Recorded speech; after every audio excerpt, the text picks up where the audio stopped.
So, good evening. Welcome back. Hola, buenos dias, senor. I would definitely drink a cerveza to that. Look at that view. How sick is that? But here we go. Anyway, listen, Guendouzi's been called up to France. Unless you've been living on the moon, you wouldn't know that. But yeah, everybody knows he's been called up to the French national squad in replacement for Paul Pogba, who has pulled out. And that had me thinking, and I'm going to come to some of these comments in a minute. So thank you to the people that are already putting them in there. I do appreciate that. But yeah, that had me thinking, listen, this guy's played 50 odd times for Arsenal already. I think it is actually 50 games he's participated in for Arsenal in all competitions. I think he done 40. Actually, no, it might be 51. He done 47 last season. I think he's played every game this season. So yeah, he's done 51 games for Arsenal already. And look how young he is. He's obviously been called up to France national team. And which is quite funny actually, because when you look at other players, you've got Lacazette who never gets a look in, and it's like, why is Lacazette not being picked for this national side? What has happened for that guy not to be picked? He is one of the most natural, instinctive finishers in the Premier League, and not just the Premier League, but in Europe as well. And he backed it again with his goal at the weekend. What a finish from him at the weekend! But as for Guendouzi, he's got a lot of people that get on his case. A lot of people that don't rate him. A lot of people that think that he's weak, he's sideways and backwards, he's this and that, whatever you want to say. Me personally, I think he's going to be a superstar. I'm not going to get carried away. I'm not going to go overboard and say he's going to be world class and this and that. But if he keeps his head down, and it looks like he is doing that, he looks like he's very down to earth. He's very friendly and joking around in training and stuff like that. But for me, when I watched him against Tottenham at the weekend, he always wants the ball. And for somebody so young to have that much confidence, to always want the ball and always want to drive forward, and that's what I see with him. You know, the pass he done from Aubameyang's goal.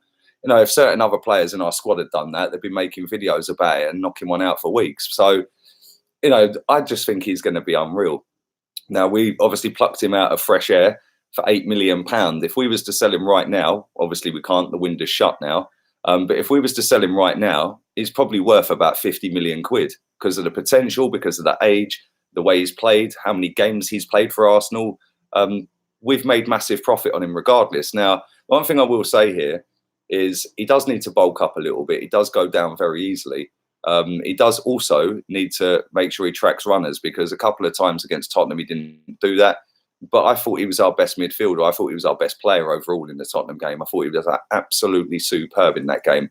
And good luck to him. I'm glad he's got his call up for France, albeit the fact that Pogba didn't go. He was obviously pulling out for being injured, which is why he's got his call up. But I fully hope that he does take his chance with them and he does get to become a regular for the French national side. They've got some fantastic players in their team, and he's going to be one of them. And good luck to him. Listen, I think that if he stays planted and stays rooted, and Emery and all the other boys keep him grounded, this guy can go all the way to the top. He could be a top midfielder, not just for us, but for France as well. And then, listen, good luck to him, man. £8 million. Whoever made that signing, whether that be Mislintat, whether that have been,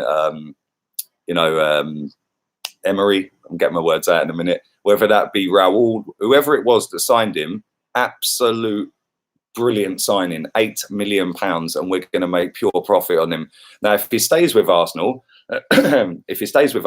then and continues to build and progress and grow, then we can keep him for another 2-3 seasons, and he'll be worth 80, 90, £100 million if it continues to grow as quick as he's doing.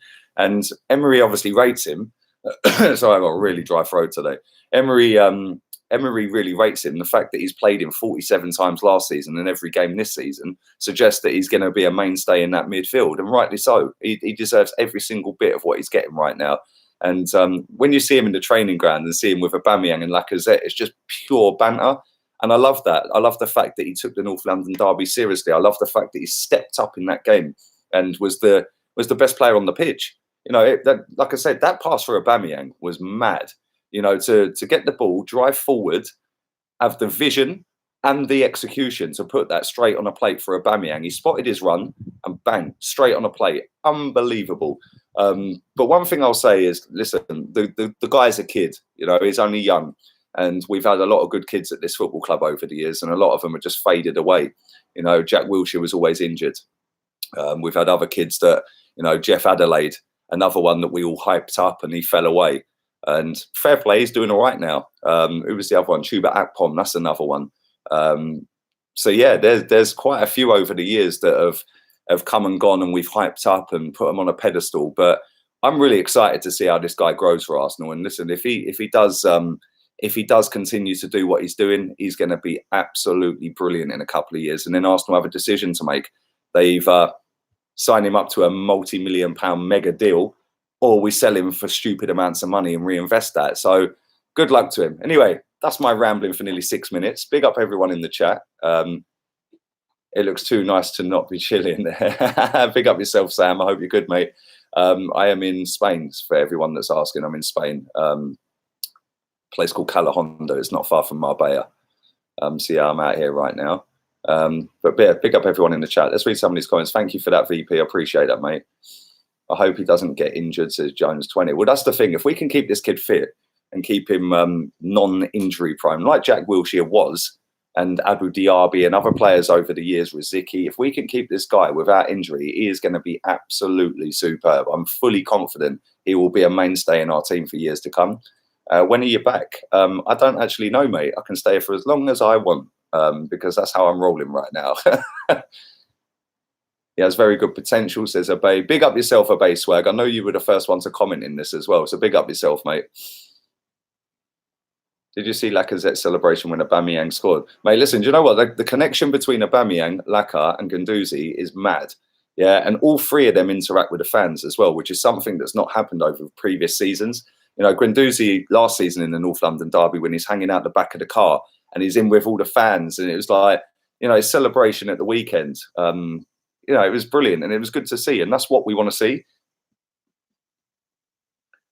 Guendouzi has sideways syndrome, says Fasir. I don't think he does, mate. Listen, look at the pass he made for Aubameyang at the weekend. That ain't a sideways pass, bruv. That's a world-class pass. I'm not saying he's world-class, by the way, but, you know, if Kevin De Bruyne done that, or Mesut Ozil done that, or players, you know, other players that have got big names and big reputations done that, everyone would be knocking one out. But because it's Guendouzi, everyone's like, oh, well, you know, listen, he ain't perfect. We know that. But he's raw, he's got talent, and he is absolutely superb. And I like the fact he don't shirk it. He never hides. Doesn't matter what game we play, that guy always wants the ball. Your cut looks class. Get in, mate. Cheers, mate. I ain't even gelled my hair today, so big up yourself. Thank you for that. You were saying yesterday, oh, he shouldn't start. Now you love him. Mate, where did I say that? I've been bigging up Guendouzi since match day 1 last season against Man City, mate. So you must have me mixed up with someone else, bro. Because I've rated him for a long time and I always have since he started games for us. You've definitely got me mixed up, mate. How many times can you say big up? Shall I say it 100 times in a row, Luke? Would that make you happy? Big up, big up, big up. Shall I keep going? I've always rated Guendouzi since he arrived, has potential to be future captain. Well, that's the thing, Sergio. Big up yourself as well. See, I said big up again. I'm going to say all this stream just to piss Luke off. How's that? I'll swear these comments. But yeah, he does. And I was at the first game he played. I was at the second game he played. I was at the third game, the fourth game, the fifth game, the sixth game, the 20th game, whatever. That kid has got so much potential. And it's just down to him now. You know, obviously the manager's going to keep playing him. We know that. He's played over 50 games for us already. And it's down to him whether he grabs that opportunity, which he looks like he's doing. Listen, you don't get called up for that French national squad, regardless of Pogba being injured. Their next guy was Guendouzi. You do not do that and get a starting play or a squad place with France unless you were super talented. You look at their squad. They're unbelievable. Literally, they've just won a World Cup. You know, you don't get in that squad if you're crap. Although saying that, Giroud's up front, so over Lacazette. Do you know what I'm saying? Yeah. But Lacazette, listen, I don't care that he don't get called up. It just, as long as he stays fit for us, I don't care. Let's read some more of these. I'm hyped for Tierney. So am I, man. I can't wait to see Tierney play for us. Can't wait to see him. Their next guy was Hussein Ayoua. Well, I don't know a lot about him, if I'm being honest. I probably butchered his name as well, mate. All I know is he's very good on FIFA 19. His card's ridiculous. Guendouzi got called up over Sissoko. Big up yourself, Abermon. Well, there you go. And that's the thing. They're playing Albania on Saturday, I think it is. Be interesting to see if he starts. If he starts, that's a big statement from the manager, you know. And even if he comes on as a sub, that's something that he's going to be very proud of, and that'll give him confidence. And look at their squad. Like I said, that French squad is mad. You know, you've got the likes of Mbappe in that squad, Griezmann, players like that, top draw footballers. Then he's hanging around and training every day with top players at Arsenal. So, you know, they're going to guide him, they're going to help him, and I hope he goes on and meets the potential I think he's got. I don't think Guendouzi has potential. I think he's already got what it takes right now, says Jaws 100. Well, there you go, mate. Listen, a lot of people want to be fanboys to Granit Xhaka, and they think that Guendouzi is going to take his spot, which, let's be real, he probably should. Torreira, Guendouzi and Willock, or Torreira, Guendouzi and Ceballos should be the three. I don't think Xhaka should be in that team, and I think that the way Guendouzi bowls forward and bombs forward and takes men on, you don't ever see Granit Xhaka do that. So why don't you play him where Xhaka is, play Torreira next to him, and then play Ceballos in front of them, and then play with the front three? That would be my preferred midfield and starting strike force. Every time we play with Granit Xhaka, he slows us down or causes us a liability. He does absolutely nothing. That's what he does. What are you saying, G? In my opinion, is Laka is much better player than Aubameyang. Well, overall, he is probably a better player, David. But in terms of goal scoring and movement off the ball, Aubameyang's probably got the best movement in the Premier League. In and around that penalty box, like at the weekend. Look at the way he sold Davinson Sanchez at the weekend. Slid in behind him. Guendouzi had the vision, and he went in and just bang, goal, 2-2, out of nothing. You know, that was literally out of nothing. Yeah, and that's what I'm saying about his movement. There's not many strikers in and around the box that have got movement like him. But all-round gameplay, I'd say Lacazette's better. So I'm just happy we've got both, mate, if I'm being honest.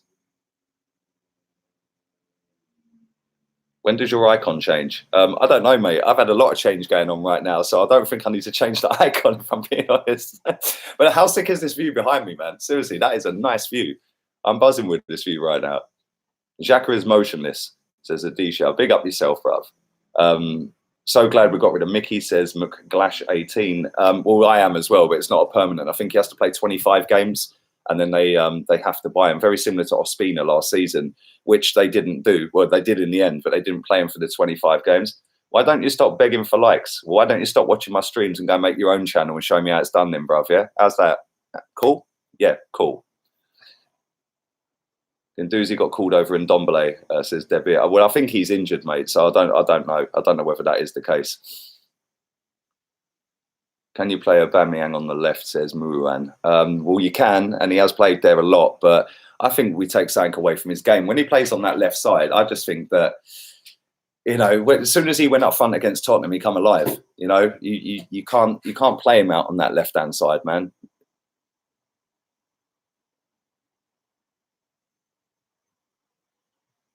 Always said Guendouzi was class. Nobody seemed to believe me until last Sunday, says Major Met. Well, exactly. A lot of people are strung up on other players, mate, their favourite players. And, you know, they have blind faith to other players. So, listen, I say it as it is. He's going to be class. I've said it since day one. The first game I watched him at home to Man City and at Chelsea away, I was like, this kid has got some serious talent.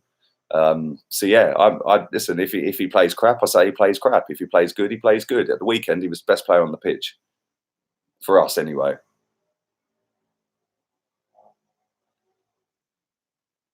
Kartik, did we sell Mustafi, Ozil and Xhaka? No, I think we'll do that in the next 12 months. By this time next year, them three players will not be at Arsenal, hopefully. It's past midnight in Malaysia. Nice one, Andrew. Appreciate you watching, mate. Somewhere I've always wanted to go as well, and I will visit there one day.